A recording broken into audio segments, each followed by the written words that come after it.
मुनि आगमन सुना जब राजा, मिलन गए उले विप्र समाजा। शास्त्र कहते हैं कि जहां पर मेहमानों का सम्मान होता है वहां माता लक्ष्मी का निवास होता है, और जहां पर मेहमानों का सम्मान नहीं होता है वहां एक दरिद्रा देवी होती हैं, उनका निवास होता है। तो आप क्षमता अनुसार मेहमानों का सम्मान करिए। अगर कोई घर पे आया है तो उसको बिठाइए, प्रेम से बातें करिए, कुछ खिलाइए। अगर कुछ नहीं है तो जल पिलाइए। अगर जल भी नहीं है तो आप प्रेम तो कर सकते हैं ना, उसमें भी कोई खर्च होता है। तो मेहमानों के प्रति अपने भाव को बदलिए, मेहमानों के प्रति अपने भाव को बदलिए। अभी इतने पर ही खत्म नहीं हुआ सम्मान। करे दंडवत मुनि सन्मानी, करे दंडवत मुनि सन्मानी, निज आसन बैठारिन आनी, निज आसन बैठारिन आनी। देखिए, दंडवत प्रणाम किया है विश्वामित्र जी को। दंडवत का अर्थ समझते हो?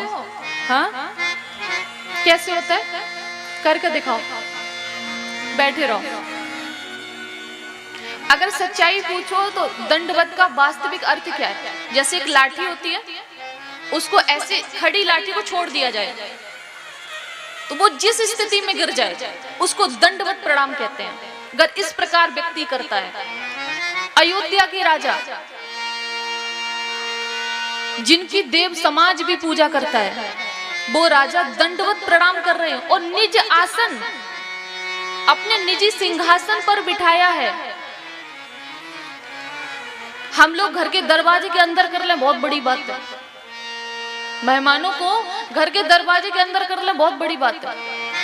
और बेडरूम का तो कोई नाम भी न ले, कैसे कृपा बरसेगी।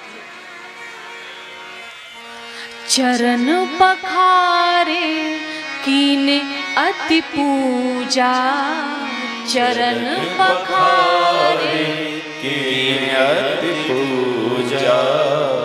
मौसम आजु धन्य नहीं दूजा, मौसम आजु धन्य नहीं दूजा। आपसे क्या कहा था?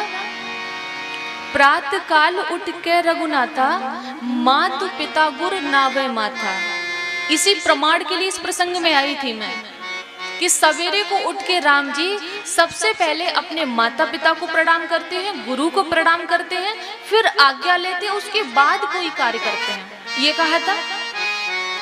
अब राजा दशरथ की बारी आई, तब मैंने बताया आपको कि पहले वो एक ब्राह्मणों के समाज को लेकर मुनि को सम्मान करने के लिए बीच रास्ते में जाते हैं, उसके बाद उनको लेकर आते हैं, दंडवत प्रणाम करते हैं, उनके चरणों को धोते हैं, उनके जल को सर पे, अपने सर पे डालते हैं, और उसके बाद अति पूजा मतलब विशेष पूजा की है।